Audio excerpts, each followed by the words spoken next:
Class চলাকালীন আমাদের অদ্বিতীয়া ma'am Hindu ধর্ম হচ্ছে সবথেকে ভালো, সবথেকে সুন্দর ধর্ম, সবথেকে শান্তশিষ্ট ধর্ম। আমাদের হিন্দু ধর্মের উপরে কোনো ধর্ম আর নেই। আর আমাদের সনাতন ধর্ম হচ্ছে প্রাচীন, আমাদের সনাতন ধর্মের আগে কেউ হতে পারবে না। আর আমাদের সনাতন ধর্মের মানে সঙ্গে যে টক্কর নিতে যাবে সে মরে যাবে।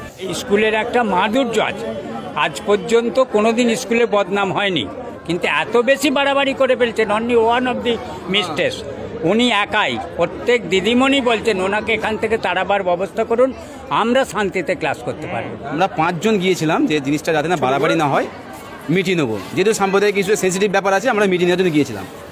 উনি তারপর বলছেন না আমার সূর্য দেবতা আর এইসব সম্পর্কে আমি আরও পড়াই, এক্সট্রা টাইমে আরও পড়াই। আমি তো ধর্মীয় ব্যাপারে তো পড়ানোর দরকার নেই।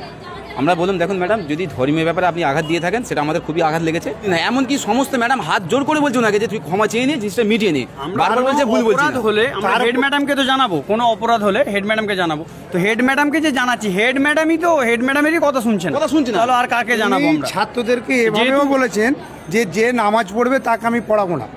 2 বছর আগে একটা ঘটনা ঘটেছেন যেটা প্রেস মিডিয়া হয়েছিল, ওর অন্যায়টাকে স্কুলের স্টাফ কমিটি কেউ মানতে পারেনি। আমি ক্লাস 8-এ পড়ি, তো আমাদের এখন ক্লাস চলাকালীন আমাদের অদ্বিতীয়া ম্যাম আমাদের ক্লাসে মানে 3 পিরিয়ডে এসেছিলেন। আসার পরে উনি নানা রকমের কথা বলছিলেন দুর্গাপুজোর বিষয়ে, আর আমরা অত কথায় গুরুত্ব দিইনি। আর ম্যাম হঠাৎ করে বললেন কি আমাদের হিন্দু ধর্ম হচ্ছে সবথেকে ভালো ধর্ম, আমাদের হিন্দু ধর্ম হচ্ছে সবথেকে ভালো, সবথেকে সুন্দর ধর্ম, সবথেকে শান্তশিষ্ট ধর্ম। আমাদের হিন্দু ধর্মের উপরে কোনো ধর্ম আর নেই। আর আমাদের সনাতন ধর্ম হচ্ছে প্রাচীন, আমাদের সনাতন ধর্মের আগে কেউ হতে পারবে না। আর আমাদের সনাতন ধর্মের মানে সঙ্গে যে টক্কর নিতে যাবে সে মরে যাবে। আর কোরআন নিয়ে বলছে কি আমাদের বাইবেলে আমাদের গীতায় যা যা আছে আমাদের কোরআন শরীফে তাটা নেই। কবে বলেছে এটা? ওই কালকে দুপুর কটায় 3 পিরিয়ডে বলেছিল, 12:30টার সময় করে। উনি একাই স্কুলের মধ্যে? উনি একাই ছিলেন। আর আমাদের স্কুলের ভিতরে কে কে ছিল? এই আমিনা ছিল, আর মারিয়াম ছিল, হোসেনা ছিল, সারিফা ছিল, পূর্বাসী ছিল। স্কুলের নাম হচ্ছে উদং গার্লস হাই স্কুল। আমার নাম ফারহানা খাতুন। এই স্কুলের একটা মাধুর্য আছে, আজ পর্যন্ত কোনোদিন স্কুলে বদনাম হয়নি। ওই একটি দিদিমণি যিনি আজকে 10 বছর আগে এসেছেন, 2 বছর আগে একটা ঘটনা ঘটেছেন যেটা প্রেস মিডিয়া হয়েছিল, ওর অন্যায়টাকে স্কুলের স্টাফ কমিটি কেউ মানতে পারেনি। ওনার বক্তব্য চাকরি কষ্ট করে পেয়েছে, চাকরি খেতেও পারবে না। আজকে ওর ঘটনাটা জেনে আমি ওসি সাহেব, সাব ইন্সপেক্টর, হেড দিদিমণি প্রত্যেকে ওনাকে বুঝিয়ে বলেছি যে আপনি যদি ভুল না করে থাকেন তবু এই মাসকে সান্ত্বনা করার জন্য আপনি একবার নিচে যান, নিচে গিয়ে বলুন আমি যদি ভুল বলে থাকি আপনারা আমাকে ক্ষমা করুন। ও বলছে আমি ভুল করিনি, কি করে ক্ষমা করি? তার টেন্ডেন্সিটা, এর আগে 5 জন এসেছিল, তারা কিন্তু ভালো ব্যবহার করেছেন, যেটা হেডমিস্ট্রেসের কথা। বর্তমানে উনি বলতে চাইছেন আমি কিছু ভুল করিনি, আমি অন্যায় স্বীকার করব না।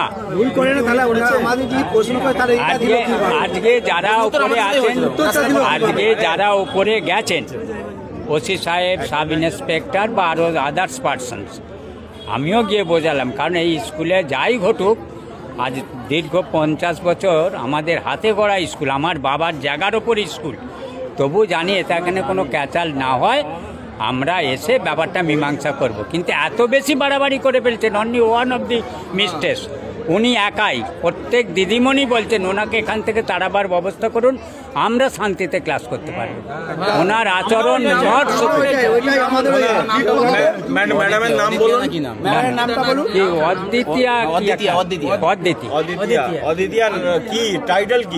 জানি না, আমি ঠিক জানি না, ওর নতুন এসছেন তো। কারণ আমি বলছি, আমি প্রধান হিসেবে, আমি গোবিন্দ কানাড় হিসেবে আপনাকে বলছি, আমি এই অঞ্চলের এক্স প্রধান, কেউ আজ পর্যন্ত এ আজ পর্যন্ত উদং গ্রামে পার্টি নির্বিশেষে আমাকে প্রত্যেককে সম্মান করে, প্রত্যেককে আমি ভালোবাসি। আমি পার্টি জাত বিচার কিচ্ছু করিনি। আমাদের গ্রামে সব থেকে বড় মাহাত্ম্য হচ্ছে হিন্দু মুসলমান এক ঘাটে জল ছোড়া, যেটা কোনোদিন হয়নি।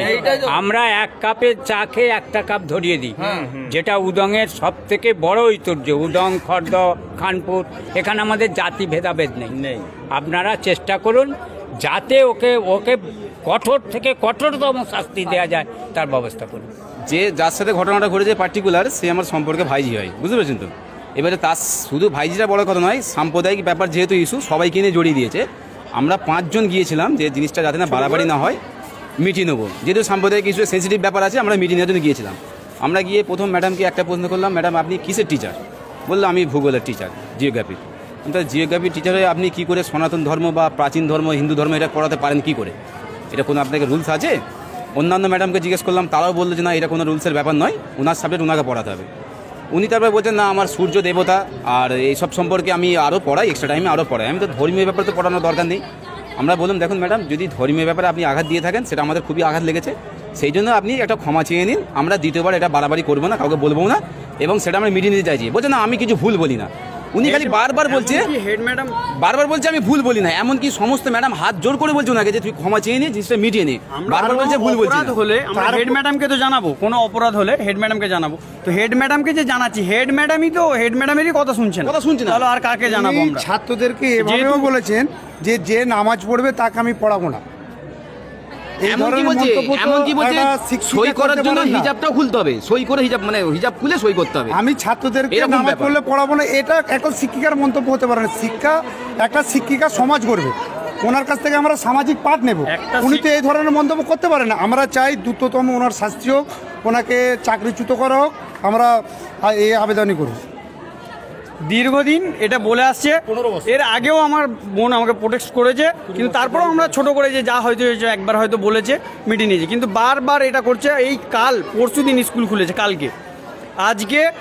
কালকে এই ঘটনা ঘটেছে, তারপরে আমরা এসেছি।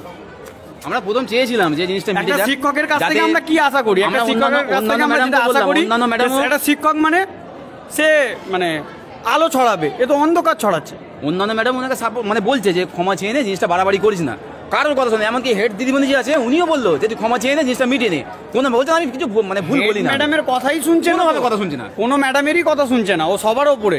বড় বড় স্যারেরা, অফিসাররা গিয়েছিল ভেতরে, যাওয়ার পরে টিচারকে বোঝালো যে তুমি ভুল স্বীকারটা মানো, কিন্তু কোনো মতেই উনি মানতে রাজি নয়, এবং উনি ভুল স্বীকার মানে নেয়, এবং কথা বললো যে আমার তাতে ট্রান্সফার হয়ে যাবে, আমি ভুল স্বীকার মানব না। বলতে উনি ভুল স্বীকার মানে নেয়, এবং প্রশাসন আশ্বাস দিয়েছে যে আমরা যত দ্রুত পারবো আমরা এনাকে ট্রান্সফার করে দেবো। এই কথাই ওনারা বলেছে, আশ্বাস করেছেন, কিন্তু কোনো ভুল স্বীকার মানেনি। এই অবধি কথা হয়েছে, হওয়ার পরে ওনাকে নিয়ে গেছে, এবং প্রশাসন থানায় আজকে যেতে বলেছে, আমতা থানায়, এটুকুই বলেছে।